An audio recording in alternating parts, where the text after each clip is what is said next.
it necessarily going to go that way. Yeah, I think it's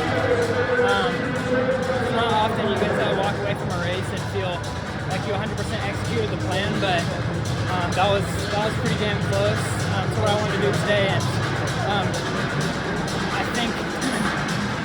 I think the altitude was in, you had to think about it a little bit, but it's 3.5 minutes of racing, and I kind of told myself, 5,000 feet. I think I can get through 3.5 minutes, and that might have been naive, but I felt like that was the case today, and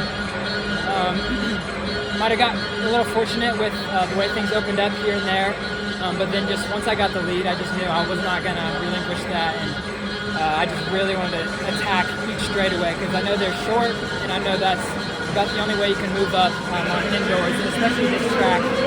It seems like those straightaways are very short, and I just wanted to attack on those, and I was able to kind of...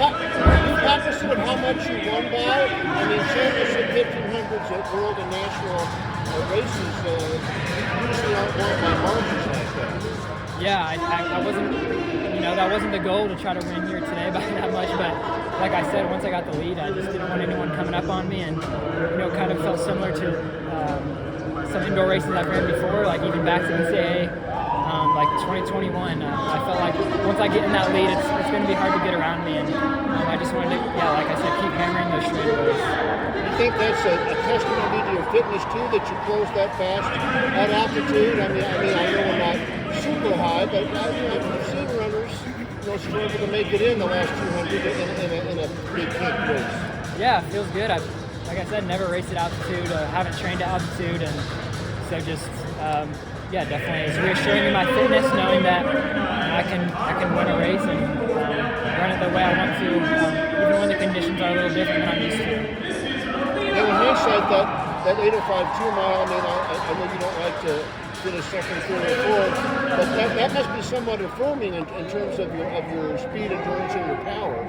Yeah, definitely. That was, you're right. I don't like getting second or third. I want to win the race, and of course I have to realize who I'm racing at some of these races. World champions, American record holders, at Milrose, and then but being able to hang with those guys, I say, within a few seconds, and then coming back and doing something like this, I'm really happy with the way this indoor season's gone, and hopefully it continues to go.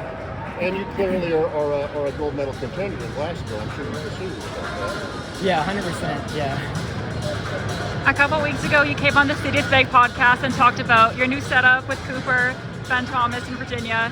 How has that been going, and do you feel like that helped you have the result you had today?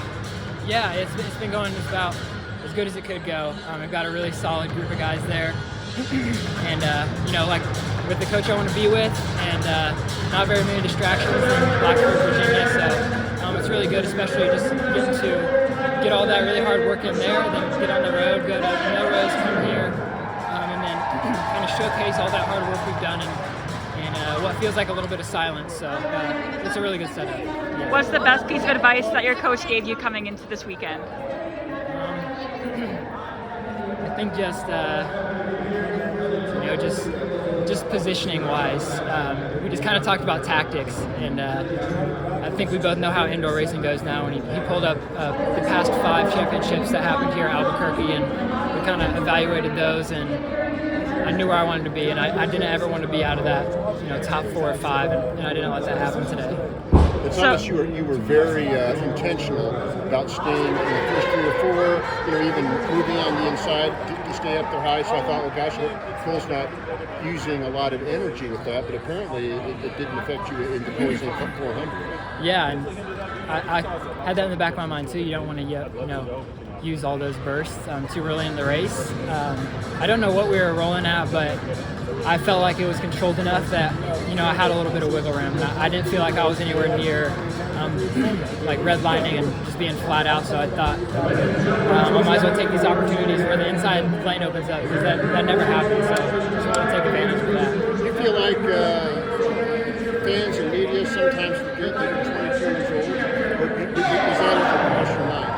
Yeah, I think that could be the case, because it seems like this is my 3rd year on the pro circuit, and probably seems like to a lot of people I've been around for a while, but something I try not to, think about, give myself excuses that I'm young, but definitely something to keep in mind, just looking forward to my career, but there's always another younger guy coming up, you got Hobbs right now, and all these, seems like Europeans that are getting really fast at about 17 years old. So.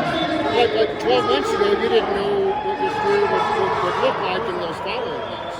Correct. Yeah. It's been a good bounce back so far, and I think we all know it's all geared towards the end of this summer. Thank you so much. Congrats.